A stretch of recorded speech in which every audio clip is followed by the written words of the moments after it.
I've watched every single YouTube video out there with tips and tricks for oxygen not included, and here are some tips and tricks that none of those videos talk about. You might know them from elsewhere, but if you find another tips and tricks video on YouTube that already talks about these, I'm giving you back your time, no questions asked. Also, I only have a little over 1000 hours in the game, so these might not be perfect. There will be some heavyweights coming to this video and sharing their tips or improving on mine, so definitely check out comments after you watch it and add yours. If a dupe is stressing out, click Follow Cam. This will give them the center of attention status effect that decreases their stress by 5% per cycle. Might not be much, but might just be enough to stop them from lashing out while massage table is being built. If your dupe has cried or vomited from stress so much that there is now too much liquid on the floor to mop up, you can allow it to spread further by digging out or destroying tiles. Then, as the water slowly creeps outwards, keep dragging the mop tool over the spill, and soon enough, your dupes will have cleaned it all up.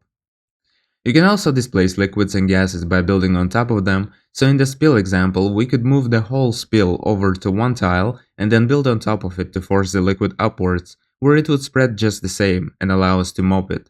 This works with gases too, so you can move both liquids and gases on short distances without having to use pumps, for example when you need to pass through a pocket of chlorine without releasing it into your base. Also, when you mop a tile, liquids from the adjacent tiles will get sucked in too, so be careful not to mop too close to your liquid locks. You can use this mechanic to your advantage to mop up big pools of liquid. Just send some other, heavier liquid through a vent into the pool and then order your dupes to mop that. It'll take a bit of time, but they'll eventually empty the pool. You can mop liquids not only on floor, but also those that ended up on top of your reservoirs, like this lighter water sitting on top of salt water. Just build a few mesh tiles like this and you'll be able to skim all the cream from the milk, so to say. Speaking of mixing liquids in reservoirs, it's great to add a thin layer of clean water on top of your polluted water pool, as this will stop any off-gassing of polluted oxygen if you prefer to get your oxygen from other sources. You can greatly reduce the number of spills you have to contend with if you make it a habit to build pipe bridges at critical junctions, where you know you might one day have to deconstruct a pipe. Because deconstructing a pipe full of liquid makes the liquid drop on the floor, while pipe bridge itself does not hold any liquid. Same if you just want to add some more stuff into a pipe. For example, I have hydrogen waiting here that I will now connect to my AETN loop. Once it's done, I can remove the bridge safely without releasing the gas. Okay, let's flush all this water talk and move on. You can force your dupes to have a good time. By having a dedicated Bathtime slot after sleep, you can make it obligatory for your dupes to pass a particular decorated room or nature reserve and charge their morale.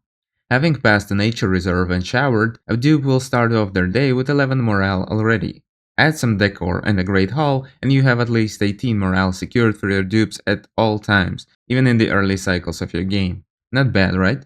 And speaking of schedule, if you have already built cots, you can reduce the number of bed slots to 2, as that's all that is needed for the dupes to recover their stamina when they have a bed.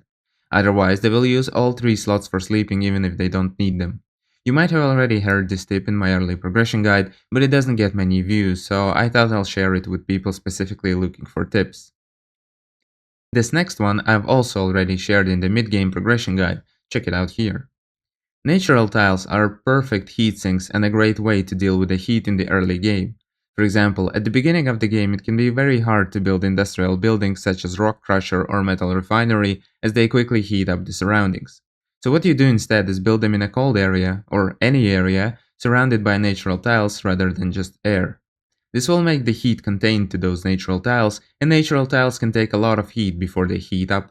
But wait, there's more!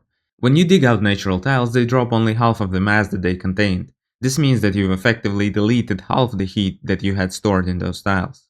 For the same reasons, natural tile is also very effective as a temporary insulator and heat sink to keep temperature-sensitive areas cool. For example, each farm tile in a Mealwood farm is made of 100 kg of dirt and has only 29.6 kDTU per degree Celsius thermal mass, whereas a natural dirt tile is made up of 1200 kg of dirt and has the thermal mass of 1776 kDTU per degree Celsius. Leaving just one natural tile per farm tile near a Mealwood farm can make it heat up several times slower than it would if all the surrounding natural tiles were to be dug out first. You can see the thermal mass thanks to the awesome Thermal Tooltips mod. On the topic of temperature, the game adds a few degrees to all state change temperatures to simplify simulation and prevent endless back and forth. If we were to trust this info, we'd be expecting the steam here to condense, but it won't happen until it reaches 96.4 actually. So when planning your designs, add 3 degrees to any temperature that you see in the database or use the thermal tooltips mod that I mentioned in the previous tip. And on the topic of farms, new Arbor acorns are created when a new branch spawns. Therefore, when pining for Arbor acorns, you can uproot the branch of an Arbor tree as soon as a pip checks it. You don't have to wait for it to grow completely. And if you're still counting tiles manually like I used to do when I started playing this game, stop. You can know in advance the size of a room if you just use dig or any other errand tool on the tiles where you want your room to be.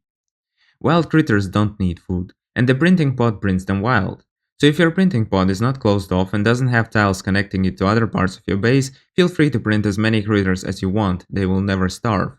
Now you will have access to many different critters when it's finally time to set up ranches.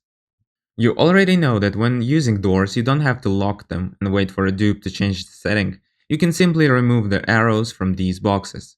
But you should not use this for vertical access. First of all, your dupes need a tile to access a door. They won't be able to pass through a vertical door if they're standing on a ladder, because it counts as 3 tiles and dupes can only jump 2 tiles. And secondly, when having a vertical door like this with access through tiles, these access restrictions don't work correctly. So if I disable access both ways, then dupes cannot go from top to bottom, but they can move upwards. And if one of the arrows is switched on, the dupes can pass both ways.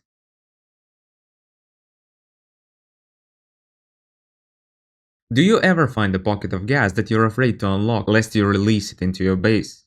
You can build a liquid lock without ever opening the area. Drop a bit of liquid on the outside of the room like this, and as long as it doesn't solidify or evaporate, you are free to dig right in. The liquid lock will prevent any gas transfer. Do whatever it is you need to do and then close it off and mop it up. It even works with liquids.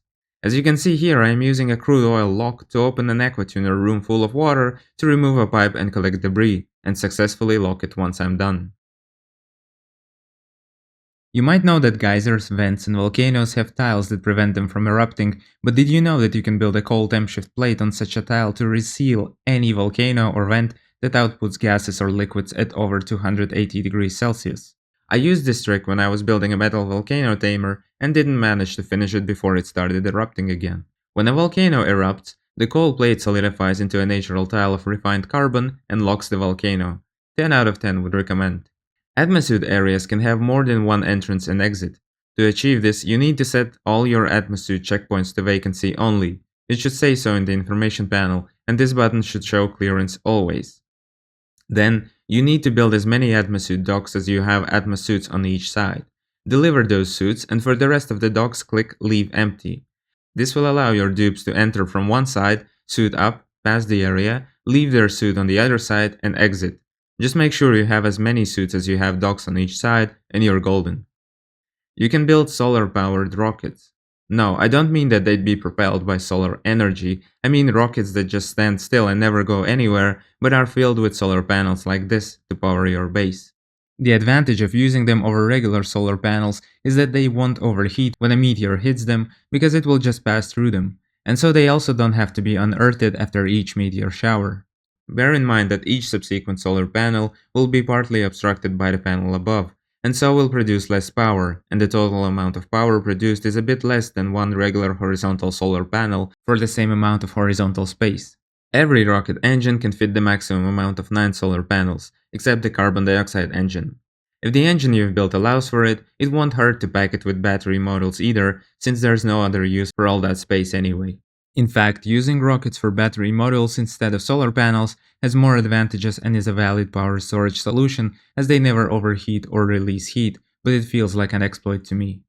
Also, I've read online that people stopped using gantries for their rockets once they stopped being obligatory because they didn't want to go through the hassle of figuring out a way to automate them, which is a shame.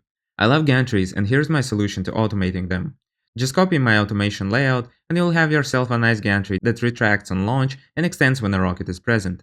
There's a caveat though that on launch you have to first complete the checklist and then give the gantries a few seconds to retract before you click launch. I'm retracting them one by one so as not to fry my power lines, as each gantry needs 1200 watts. You only need 5 kilograms of niobium to make as much thermium as you like, provided you have tungsten, of course, but it's easier to get your hands on. Once you make termium in a molecular forge, you can recycle it into 100 kilograms of niobium in metal refinery, so you don't have to travel to another planet again just to get more niobium. If you have to transfer off-gassing materials like oxalite, slime, or bleach stone, don't worry about off-gassing during transport. You can see that Mr. Bean here picks up 25 kilograms of bleach stone and carries it all the way here, and it's still 25 kilograms of bleach stone, and there's no sight of chlorine in the room. However, your dupes might drop it during transport as they tend to do, and then it will off-gas. To counter this, you can transfer these materials on conveyor rails if you run them through tiles, like this. As you can see, there's vacuum in the room even after bleach stone traveled all the way from here to here. Do make use of the quality of life modes. There's a few I'm using that make life so much easier. Here's a list of the ones I recommend. No manual delivery. In the words of the author of the mod, you have built a super duper conveyor system, but the little stupid duplicantes do continue to deliver materials across the entire base? Now this is not a problem. No drop. A mod for those that are tired of dupes dropping stuff all the time, like when they stop to take a breath. Repeat last build is a great little mod. It's easier for me to find a ladder on the map and click on it and have it ready for copying from over here rather than trying to find it in the menus. Research Manager is for queuing more than one research tree. Skills Master to show what your dupes are trained at in the Skills tab. Priority Master to set default priorities for errands. For example, I like to have mop always at priority 9 because whenever I need to mop anything, it's usually more important than anything else my plumber would be doing. Pip Plant Overlay helps you see tiles where your pips can and cannot plant and why. Q for Sinks stops your dupes from running away with dirty hands if a sink is occupied. Gas Overlay helps you see all gases in the gas overlay as opposed to just breathable versus not breathable. Plan buildings without materials is self-explanatory. And of course, Mod Updater to keep these mods updated so as not to ruin your game. You've dug up all natural tiles, but now realize that it would be great if you had some tiles for pips to plant seeds in. The solution is more of an exploit than a tip, so check out my exploits video where I explain how to make new natural tiles. And on this note, I bid farewell. Leave a comment if any of these tricks gave you a new idea and which of them you hadn't thought of before, and don't forget to check out the videos I've mentioned. Thanks.